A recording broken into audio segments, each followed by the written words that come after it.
Hello കൂട്ടുകാരെ, നമസ്കാരം. ഞങ്ങൾക്കൊന്ന് ഉച്ചയ്ക്ക് കഴിക്കാൻ വേണ്ടിയിട്ട് നമ്മൾ ചെറിയൊരു മുട്ട ബിരിയാണി ഉണ്ടാക്കാം. മുട്ട ബിരിയാണി പറഞ്ഞാൽ ബിരിയാണി അരി ഇട്ടൊന്നുമല്ല കേട്ടോ. നമ്മൾ റേഷൻ കടയിലെ അരി ഉണ്ടല്ലോ, അതിട്ട് ചോറ് എന്തായാലും ചോറ് വയ്ക്കണ്ടേ. അപ്പോൾ അതിട്ടൊരു ചെറിയൊരു ബിരിയാണി. ഇപ്പോൾ ഞാൻ അതിലേക്കുള്ള ഉള്ളി വാട്ടിക്കൊണ്ടിരിക്കുകയാണ്.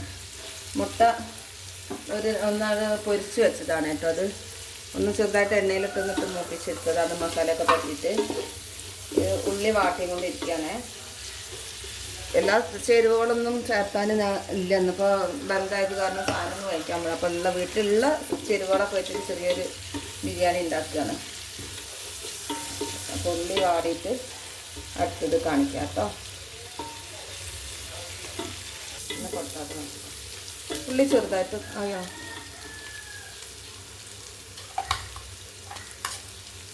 ഉള്ളി ചെറുതായിട്ടൊന്ന് വാടിയിട്ടുണ്ട്. അതിലേക്ക് ഞാൻ വെളുത്തുള്ളി, ഇഞ്ചി, പച്ചമുളക് ഇതെല്ലാം ചതച്ചത് ഇട്ട് കൊടുക്കുകയാണ് കേട്ടോ. ചെറിയ ഇട്ട് വെച്ചാൽ വെളുത്തുള്ളി ഇഞ്ചി നന്നായിട്ട് ഇട്ടാലാണ് ബിരിയാണിക്ക് ഒരു പ്രത്യേക ടേസ്റ്റ് കിട്ടുള്ളൂ. നമ്മൾ കുറച്ചിട്ട് കഴിഞ്ഞാൽ ആ ഒരു മണം, ആ ഒരു ടേസ്റ്റും കിട്ടില്ല. ബിരിയാണിക്കൊക്കെ എപ്പോഴും കുറച്ച് അധികം ഇട്ട് കൊടുക്കണം. ഇഞ്ചിയും വെളുത്തുള്ളി പച്ചമുളകിനെ ചതച്ചത്. ഇനി അതൊന്ന് വാടി വരട്ടെ, മൂത്ത് വരട്ടെ. അതിന് ശേഷം നമുക്ക് ഇതിലേക്ക് കറിവേപ്പിലയും മല്ലിച്ചപ്പൊക്കെ കുറച്ചിട്ട് കൊടുക്കണം. പിന്നെ തക്കാളി. ഇതൊന്ന് മൂത്ത് വന്നതിന് ശേഷം ചെയ്യേണ്ട കാര്യങ്ങളാണ് അതൊക്കെ. അപ്പോൾ അതാ ഉള്ളിയും വെളുത്തുള്ളി ഇഞ്ചിയും ഇതൊക്കെ നന്നായിട്ട് വാടി വന്നിട്ടുണ്ട്. അതിലേക്ക് ഞാനിതാ തക്കാളി ഇടുകയാണേ. ഒരു 3 തക്കാളി വരുന്നതാണിത്. കുറച്ച് ഒരു മീഡിയം സൈസിൽ 3 തക്കാളി. ആകെ കുറച്ച് അരിയൊക്കെ വെച്ചിട്ടുള്ളൂ. ഞങ്ങളൊരു നേരം കഴിക്കാൻ വേണ്ടിയിട്ട് കുറച്ച് ഉണ്ടാക്കും, കുറച്ച് ക്വാണ്ടിറ്റിയിൽ മാത്രം. അപ്പം 4-5 കോഴിമുട്ട ഇതൊക്കെ അതൊക്കെ മോളും പേരക്കുട്ടിയും ഒക്കെ ലീവായിട്ട് വീട്ടിലിരിക്കുകയാണ്. അപ്പോൾ പിന്നെ ഞങ്ങൾക്ക് കഴിക്കാൻ വേണ്ടി ഉണ്ടാക്കുന്നതാണ്. പിന്നുള്ളത് അതിലേക്ക് ഇടാനുള്ളത് മല്ലിച്ചപ്പ്, കറിവേപ്പില. കുറച്ച് മല്ലിച്ചപ്പും കറിവേപ്പിലും ഇത് വാട്ടിനെ കൊടുത്തിട്ടില്ല. പിന്നെ നമുക്ക് ചോറിൻ്റെ മുകളിൽ കുറച്ചിട്ട് കൊടുക്കാം കേട്ടോ. ഇതിപ്പോൾ ഇതിലേക്ക് മസാലയ്ക്ക് ഒരു ടേസ്റ്റ് കിട്ടാൻ വേണ്ടി കുറച്ച് വാട്ടുന്ന സമയത്ത് മല്ലിച്ചപ്പയും പുതിനയിലും കറിവേപ്പിലും കൂടി ഇട്ടതാണ്. ഇനി ഇതൊക്കെ വാടിയതിന് ശേഷം നമുക്ക് വേണ്ടുന്ന മസാലകളൊക്കെ ചേർക്കാനുണ്ട്. സാധാ റേഷൻ പീടികയിലെ അരി ഇട്ടിട്ട് ഞാനിത് ചെയ്യുന്നത്. ബിരിയാണി അരി ഒന്നുമല്ല. ചോറ് വെച്ച് ഇങ്ങനെ ഊറ്റി വെച്ചിട്ടുണ്ട്. അപ്പോൾ റേഷൻ പീടികത്തെ ആയതുകൊണ്ട് കട്ട പിടിക്കേണ്ട വെച്ചിട്ട് ചൂടാറാൻ വേണ്ടി വെച്ചതാണ്. ഒരു ലേശം വെളിച്ചെണ്ണ ഒഴിച്ചിട്ട്, അതല്ലെങ്കിൽ കുറച്ച് ചെറുനാരങ്ങ ഒഴിച്ചിട്ട് ആ വെള്ളം തിളപ്പിക്കുന്ന സമയത്ത് അതിലിട്ടിട്ട് വേവിച്ചെടുത്താൽ വല്ലാതെ കട്ട പിടിക്കില്ല. അങ്ങനെ ഒട്ടുന്ന അരിയൊക്കെ ആണെച്ചാൽ വല്ലാതെ കട്ട പിടിക്കില്ല കേട്ടോ. ഞാൻ അപ്പോൾ അത് വേവിച്ചിട്ട് ഇങ്ങനെ പാത്രത്തേക്ക് മാറ്റിയതുണ്ട്. അതൊന്നും കട്ട പിടിച്ചിട്ടില്ല. ഒന്നും ഇളക്കിയിട്ടില്ലായിരുന്നു ഞാൻ. ഒന്നും കട്ട പിടിച്ചിട്ടില്ല. നല്ല വേറിട്ട് നിൽക്കുന്ന ചോറാണ്. നമ്മൾ ഈ മസാല കായതിന് ശേഷം അതിലേക്ക് ചോറിട്ട് കൊടുക്കാനുള്ളതാണിത്. ഉള്ളിയും തക്കാളി വാടി.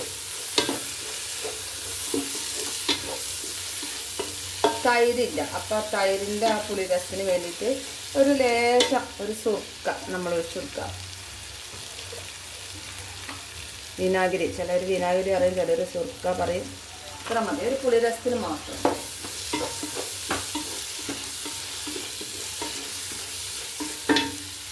അതിലേക്ക് വേണ്ടുന്ന ഉപ്പ്.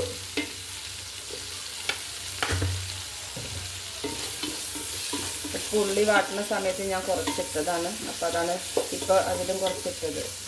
കൂടി പോകണ്ടല്ലോ. ഇതൊക്കെ റെഡി ആയിട്ടുണ്ട്. ഇനി നമുക്കിതിൽ ചേർക്കേണ്ടത് മസാലകളാണ് കേട്ടോ.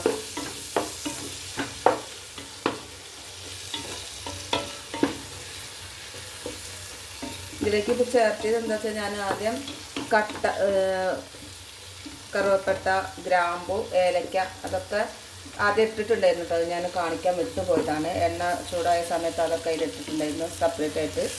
പിന്നെ അതിലേക്കാണ് ഉള്ളിയും തക്കാളിയൊക്കെ ഇട്ട് വാട്ടിയത്. ഇനി അതിലേക്ക് കുറച്ച് ഗരം മസാല. അത് പട്ടയൊക്കെ ഇട്ടാലും നമ്മൾ ഗരം മസാലപ്പൊടി കുറച്ച് കൂട്ടുന്നത് നല്ലതാണ്. ഇത് ഞാൻ ഗരം മസാല മാത്രമല്ല കേട്ടോ, മല്ലിയൊക്കെ കൂടി വറുത്ത് പൊടിച്ചാണ് ഗരം മസാല, ഉലുവ, പെരിഞ്ചീരകം ഇതെല്ലാം കൂടെ കൂട്ടി പൊടിച്ചാണ്. അതാണ് ഇത്ര ക്വാണ്ടിറ്റിയിൽ ഇടുന്നത്. പിന്നെ സാദാ മല്ലിപ്പൊടി സാധാ മല്ലിപ്പൊടി 1 സ്പൂൺ ഇട്ടാൽ മതി.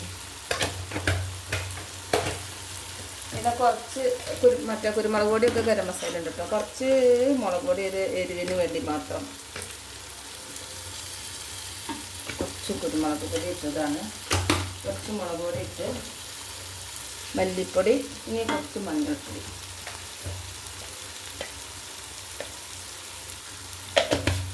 മഞ്ഞൾപ്പൊടി, ഇതെല്ലാം കൂടെ ഒന്ന് വറുക്കുക. ഇതൊക്കെ എപ്പോഴും തീ കുറച്ച് വെച്ചോളുണ്ട് കേട്ടോ. തീ ഓവറായി കഴിഞ്ഞാൽ പെട്ടെന്ന് മസാലകളൊക്കെ കരിയും. നമുക്കിതിൽ ഗ്രേവി വേണമെന്നുണ്ടെങ്കിൽ ഈ സമയത്ത് ഒരു തുള്ളി വെള്ളം ഒഴിച്ചിട്ട് ഒന്ന് മിക്സ് ചെയ്തെടുക്കാം. അപ്പോൾ ഒന്നും കൂടി ഗ്രേവി കിട്ടും കേട്ടോ. നമ്മൾ ചിക്കനാണെങ്കിലും കോഴിമുട്ട ആണെങ്കിലും കറി മാതിരി വെച്ചിട്ട് അതിലേക്ക് വെച്ച് കഴിഞ്ഞാൽ ഒന്നും കൂടി അത് ചോറിലേക്ക് അതിൻ്റെ ഒക്കെ പിടിക്കുമ്പോൾ ഒന്നും കൂടി ടേസ്റ്റ് കിട്ടും. നാടൻ റേഷൻ അരിയായിട്ടല്ലേ വയ്ക്കുന്നത്. വേവ് കുറച്ച് വാങ്ങി വയ്ക്കണം ചോറ്. കൂടുതൽ വേവായി കഴിഞ്ഞാൽ, നമ്മൾ സാധാ വേവായി കഴിഞ്ഞാൽ പിന്നെ ഇതിൽ ദമ്മിലിരുന്നിട്ട് ഒന്നും കൂടി വേവും. അപ്പോൾ ആകെ കട്ട പിടിക്കും. ഇപ്പോൾ ഇതിലേക്ക് ഇതെല്ലാ ചേരുവകളും റെഡി ആയിട്ടുണ്ട്. ഇനി ഞാനിതിലേക്ക് ഇടാൻ പോകുന്നത് നമ്മളെ കോഴിമുട്ടയാണ് കേട്ടോ. കോഴിമുട്ട പൊരിച്ച് വെച്ചിട്ടുണ്ട്. അതിൻ്റെ മുന്നേ ഉപ്പൊന്ന് നോക്കട്ടെ.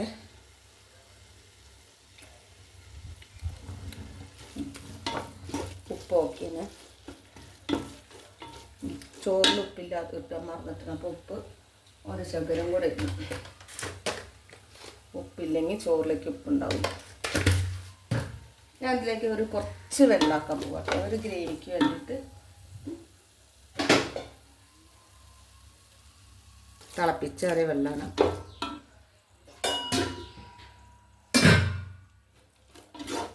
ചെറുതായിട്ട് ഈ മസാല ഒന്ന് ഗ്രേവി മോഡലാവാൻ വേണ്ടിയിട്ട്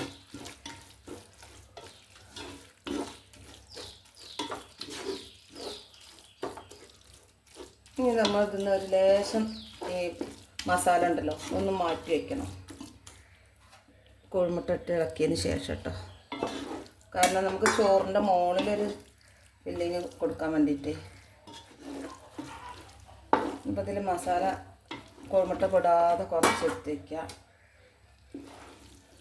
മുകളിൽ മല്ലിച്ചപ്പ് ഇടുന്ന സമയത്ത് അതിൻ്റെ കൂടെ കുറച്ച് ഈ മസാല കൂടി ഇട്ട് കഴിഞ്ഞാൽ മതി.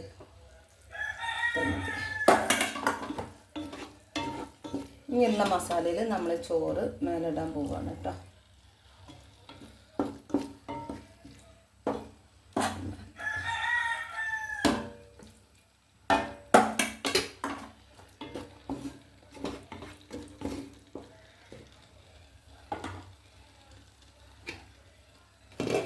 സിമ്പിൾ പരിപാടിയാണ്. കുട്ടികൾക്കൊക്കെ ബിരിയാണിക്ക് ആഗ്രഹമുള്ള കുട്ടികൾ വീട്ടിലുണ്ടെങ്കിൽ ഇടയ്ക്ക് ഇങ്ങനെയൊക്കെ ചെയ്ത് കൊടുക്കുക. എപ്പോഴും ഇപ്പോൾ നമുക്ക് എല്ലാവർക്കും ബിരിയാണി ചെയ്യാൻ പറ്റിയെന്ന് വരില്ലല്ലോ. അപ്പം ഇങ്ങനെയൊക്കെ സിമ്പിൾ കുറച്ച് സാധനങ്ങളൊക്കെ ഉണ്ടെങ്കിൽ ഒപ്പിച്ച് കൊടുക്കാൻ പറ്റുന്നതാണിത്. ചോറ് അതിൻ്റെ മുകളിൽ അങ്ങനെ ഇട്ടിട്ട് ഇത് എന്താ എണ്ണ നല്ലെണ്ണയൊന്നും നെയ്യൊന്നും ഇല്ല കേട്ടോ. അപ്പം ഞാൻ വെളിച്ചെണ്ണയാണ് ഇതിൻ്റെ മുകളിൽ തൂവുന്നത്. വെളിച്ചെണ്ണയാണ് ചോറിലും ഒട്ടാതിരിക്കാൻ വേണ്ടിയിട്ട് ഞാൻ ചെയ്തിട്ടുണ്ടായിരുന്നത്.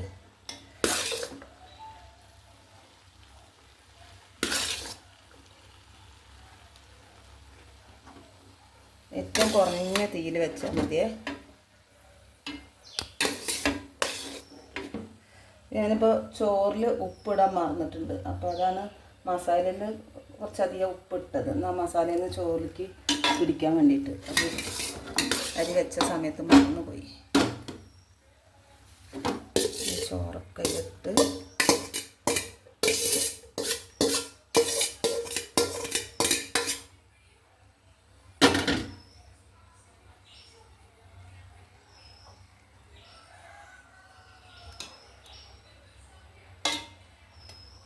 ചെറുനാരങ്ങ നീരുണ്ടെങ്കിലും ഒഴിക്കട്ടെ. സുർക്കന്നെ ഒഴിക്കണമെന്നില്ല. ചെറുനാരങ്ങ നീരുണ്ടെങ്കിലും നമ്മൾ ആ മസാല ആക്കുന്ന സമയത്ത് ഒഴിക്കുക. ഒരു തൈരിൻ്റെ ഒരു പുളി രസത്തിന് വേണ്ടിയിട്ട് ഇത് ചെറുതായിട്ട് ഒഴിച്ചു കൊടുക്കുക. കൂടുതലാവാൻ പാടില്ല. എന്നിട്ട് നമ്മൾ ഈ മസാല അതിൻ്റെ മുകളിൽ തന്നെ ചെയ്ത് കൊടുക്കണം കേട്ടോ. കൂടുതലൊന്നുമില്ല. അപ്പോൾ ഉള്ളതിട്ട് എല്ലായിടത്തും ഒന്നങ്ങോട്ട് ഫില്ലാക്കി കൊടുത്താൽ അതിൻ്റെ ഒരു ആവിയിൽ ആ ഒരു ഉപ്പ് രസമൊക്കെ എല്ലായിടത്തേക്കും ഒന്ന് ഇറങ്ങാൻ വേണ്ടിയിട്ടാണ്. മറ്റേത് എല്ലായിടത്തൊന്നും ഉപ്പുണ്ടാവില്ലല്ലോ.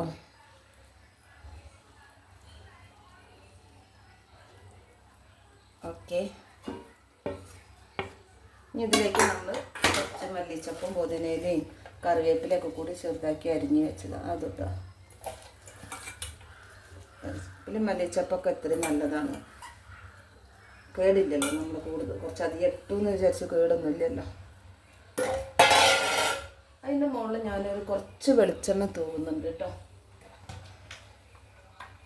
അതിൻ്റെ മുകളിൽ കുറച്ച് വെളിച്ചെണ്ണ, ചോറിൽ നിന്നൊരു മയം കിട്ടാൻ വേണ്ടിയിട്ട്. കൂടെ നമ്മൾ ഗരം മസാല പൗഡർ ഉണ്ടല്ലോ, അത് ഇടണം.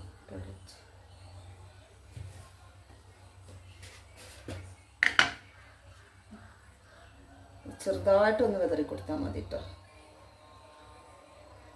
ഇത്രയേ ഉള്ളൂ പരിപാടി. ഇനി ഇതൊക്കെ കൂടി ഒന്ന് ചെറു തീരിന്നിട്ട് ഒന്ന് വെന്ത് വരട്ടെ.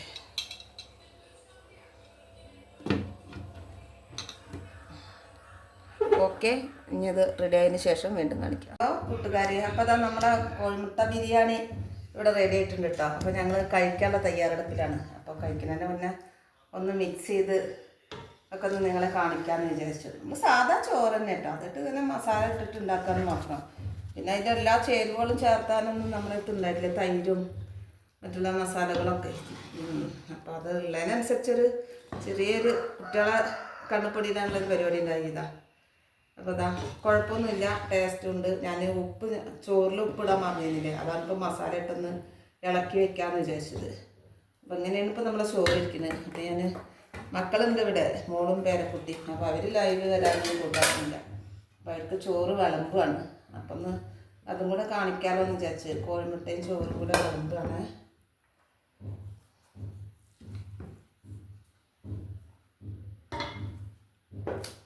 ഞങ്ങൾ 3 പേരല്ലേ ഉള്ളൂ വീട്ടിൽ, മരുമകൻ വന്നിട്ടില്ല. പിന്നെ മോനും മരുമകളും പുറത്താണ്. ഞങ്ങൾ തന്നെ ഇപ്പോൾ വീട്ടിലുണ്ടാവാറില്ല. വീട് പണി ആയത് കാരണം മോളെ എടുത്ത് നിൽക്കുന്നത്. വീട് പണി കഴിഞ്ഞാൽ അവർ പോകും, വീണ്ടും ഞാൻ ഒറ്റയ്ക്കാണ്. അപ്പം ഇന്ന് ഞങ്ങൾ ഒരു ദിവസം ആയത് കാരണം ഇങ്ങനെ ഞങ്ങൾ 3 ആൾ ഒരുമിച്ച് ഭക്ഷണം കഴിക്കാൻ കിട്ടലില്ല. രാത്രി മാത്രമാണ് ഞാൻ ഉണ്ടാവുന്നത്. അപ്പോൾ ഇതാണ് ഇപ്പം ഇന്ന് ഞങ്ങൾ കഴിക്കാൻ പോണ ഭക്ഷണം. പപ്പടമുണ്ട്, പപ്പടം, പിന്നെ ഞാനുണ്ടാക്കിയ അച്ചാർ, ഉണക്കച്ചെമ്മീനും മാങ്ങയും കൂടി കൂട്ടിയിട്ടുള്ള അച്ചാർ. ഇതാണ് ഇപ്പം ഇന്നത്തെ വിഭവങ്ങൾ കേട്ടോ. അപ്പോൾ നമ്മളെ വീട്ടിലുള്ള ചെറിയ കുറഞ്ഞ സാധനങ്ങളെ കൊണ്ട് ഒരു പേരിനൊരു ബിരിയാണി, അങ്ങനെ കുട്ടികൾക്ക് സാധാ ചോറൊക്കെ കഴിക്കാത്ത കുട്ടികളൊക്കെ ഉണ്ടെങ്കിലേ ഇങ്ങനെയൊക്കെ ചെയ്ത് കൊടുത്താലൊക്കെ കഴിക്കും. അപ്പോൾ അങ്ങനെ എല്ലാവരും നോക്കൂ, സിമ്പിളായിട്ടുള്ള പരിപാടിയല്ലേ. അപ്പോൾ ഓക്കെ, ഞങ്ങൾ ഭക്ഷണം കഴിക്കട്ടെ കേട്ടോ. Okay, bye.